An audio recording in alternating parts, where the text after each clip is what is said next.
All right, this is the TriRig Omni, and Summer and I are thrilled to be riding these bikes for 2020, starting with Indian Wells 70.3 in just 5-6 days now. We are just so excited to be on this bike, and I, as you probably know, love talking about bikes. I love everything about bikes, so I'm just gonna kind of briefly go over some features of this bike, some choices we made in how we spec'd it out, and just generally kind of show it off, right? Because it's a bike that's worth showing off. This is Summer's right here. There are a few minor differences between our two bikes, which I'm going to go over.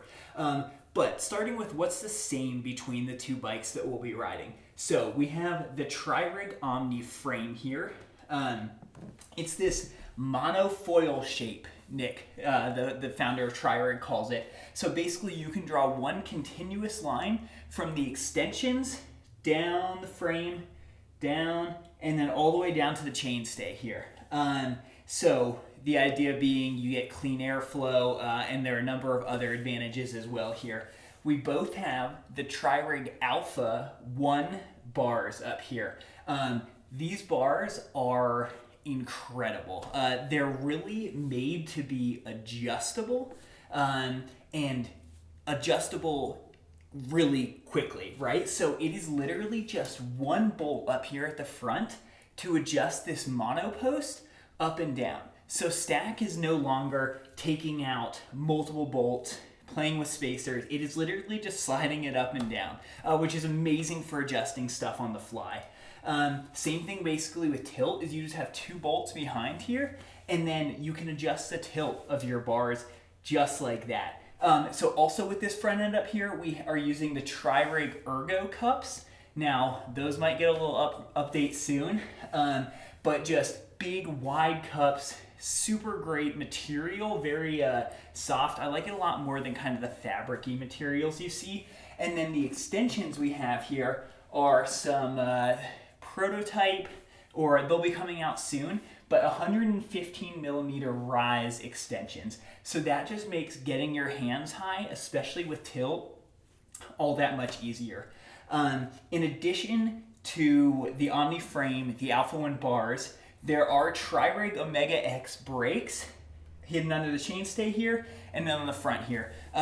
These brakes have always been the gold standard of triathlon and just bike brakes in general. They're aero, they're super easy to adjust.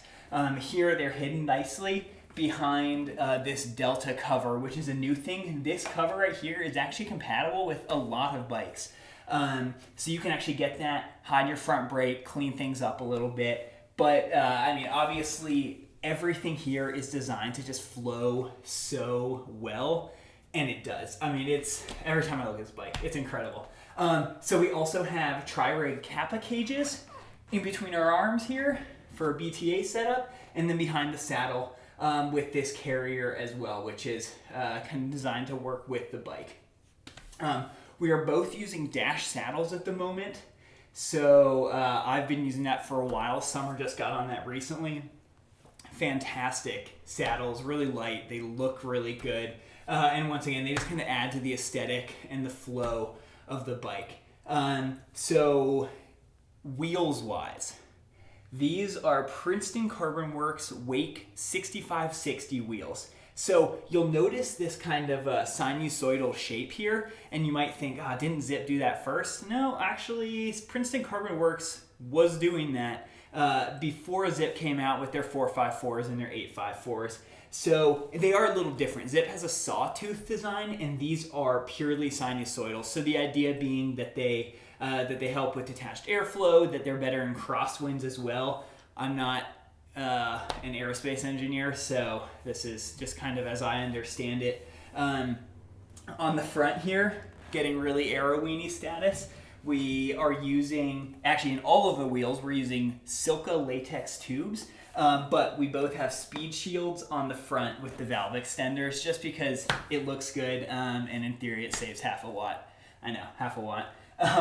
So we're both using GP 5000 tires with like I said, the Silka latex tubes. We're running 23 millimeters on front, and then Summer is running a 25 millimeter on the rear, and I'm actually running a 23 millimeter on the rear, but it's a 23 that runs a little wider than some of the other 23s. That happens with tires, so I just decided to use that one on the rear. I like that setup because it's just GP5000s all around fantastic tire. They roll fast. They've got better puncture resistance than Vittoria Corsa Speeds or GPTTs. So I just like the peace of mind with it, but they're also not slow tires.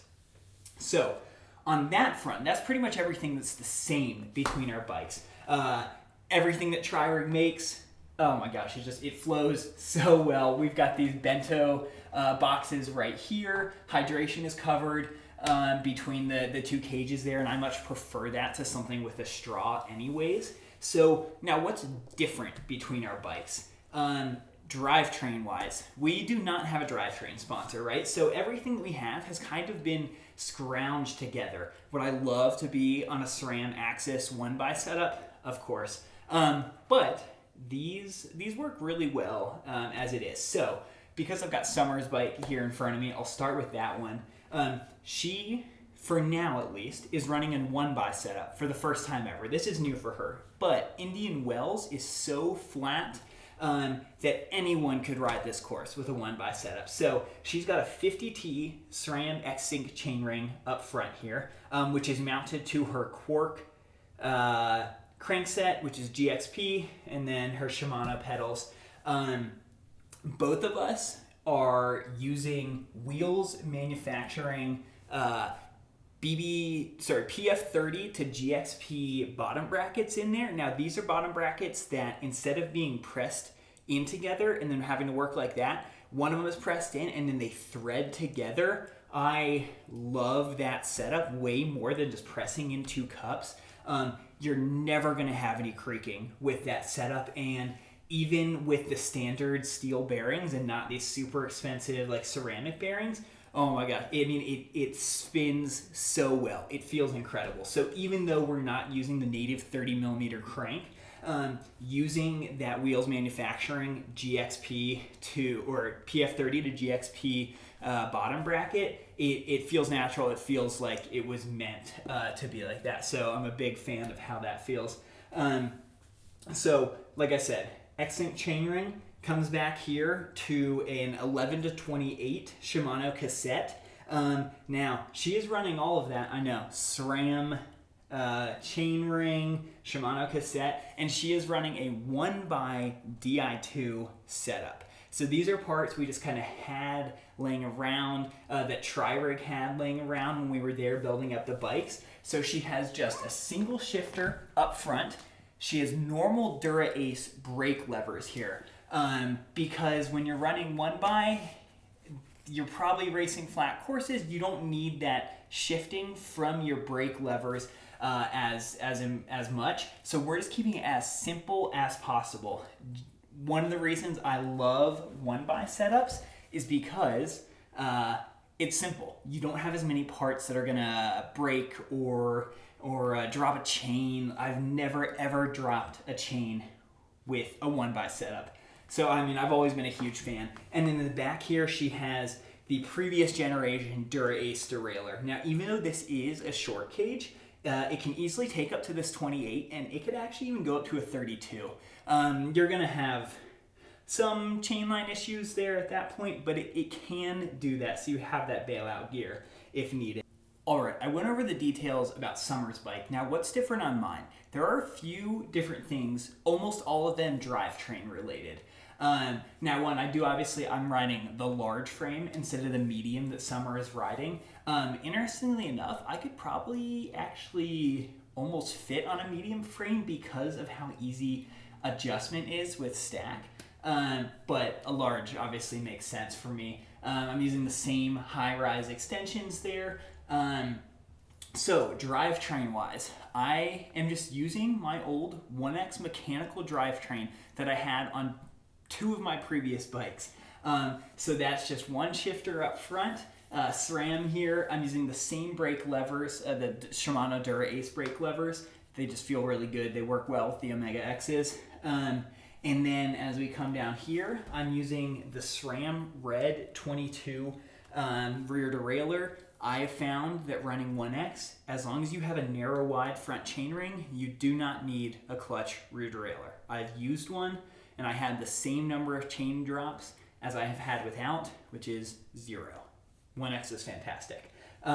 So you can see I've got that mechanical cable loop here. I'm also using an 11 to 28 cassette, except it's a SRAM one. And up here I'm using a Power 2 Max crank on GXP. I'm using that same Wheels Manufacturing bottom bracket that I love because we're both GXP. It just works well. This chainring, love this thing. It is a Garbaruk, a little hard to say, 1X Aero chainring here. It's just solid. I mean, it's literally solid, right? It looks really good. It maybe is a little bit faster, who knows? But it's mostly about looks here. I just love that like solid black look there. Big fan. So yeah, still using a dash saddle. And another little difference up here is I custom made my own Garmin Mount. So I just use a 920 XT with a quick release as my bike computer. But I took an old extension, cut it, tapered it a little bit, drilled a hole in either side, and then just zip tied around the bar where I wanted it. And then I could put that Garmin quarter turn mount up there. So it's just like right where I can see it. It doesn't interfere with my between the arms bottle. It is, so I don't have to look like way down to my elbows to see my power. Just a really convenient location. So I'm a big fan of that. Other than that, our bikes are pretty much the same. And we like that. We like that we'll be able to walk through transition with matching bikes. And just in general, we both have the same flow. There, that word is again. And you can notice up here, even though I'm running mechanical, it's still super clean. That cabling is not adding really any extra exposure to the wind. I often just use a little bit of electrical tape to keep cables to places where I want them, and it works perfectly fine. Yeah, so I mean, this whole setup it just like looks so clean. Everything works so well together. The front end is so adjustable that, I mean, Summer, I think, has felt more comfortable on this bike than anything else she's ever ridden. When we took them out for the first time, we did a big climb and then bombed down this hill, and we could just stay in aero and not, I mean, like nothing. It just felt right, which is great because we've been on some bikes that feel not right. One of the advantages of this monofoil frame is actually that when you're in a pedaling position or when you're out there riding, you have a reduced effect of crosswinds. And why is that? It's because imagine you're sitting here in the saddle. When your pedal stroke is at the bottom, this leg is basically in line with the seat post and this part of the monofoil here. So this leg is not creating any additional surface area exposed to crosswinds. What's the other leg doing at that point? Well, if it's at the top of the stroke, then your knee is basically up here and then your calf area is here. So at that time, you're also not creating any additional area to the crosswinds. So as opposed to a normal double diamond bike where you would have a beam right here, that's always exposed to the wind, regardless of whether or not a body part is blocking it. I mean, because a body part's never blocking it. So we've definitely noticed how much more stable we are in crosswinds riding this bike, which is awesome. And that does make you faster because it means you can stay in aero more and just, yeah, I mean, you just feel more comfortable riding. You're going to be able to ride faster. A couple little details we love. there are bottle bosses everywhere behind here, down here on the top tube, just places where you can just mount stuff if you need it. There is this built-in bento box here that there's actually food in there right now from Summers. And so you just grab that integrated in that top tube there. And oh man, I love the skewers here. So they're just built around the bike. Yes, you do need a little wrench to take them off. They're not quick release, but who cares when you have a wrench tucked in behind the rear skewer here. So, I mean, just like look how clean. It doesn't have any frontal profile. It just flows with the bike. I mean, that's the word I keep on going back to with these bikes is everything just flows. And I love it. We're using Silka, the new Silka bar tape up here, just on the brake levers. I think it feels really good. It's thin, but it has the feeling of it being thicker. So big fan of that. Got to customize it with our own little deals on wheels right there. I mean, overall, we're just thrilled to be riding these bikes. We're thrilled to be working with TriRig because TriRig is really. TriRig is always kind of working on like what's the next thing. They're ahead of the game with brakes. They're ahead of the game with bars, and they're going to continue being ahead of the game. So we're a big fan of just the way everything flows here. The Princeton Carbonworks wheels, the bike, just super excited to be working with TriRig.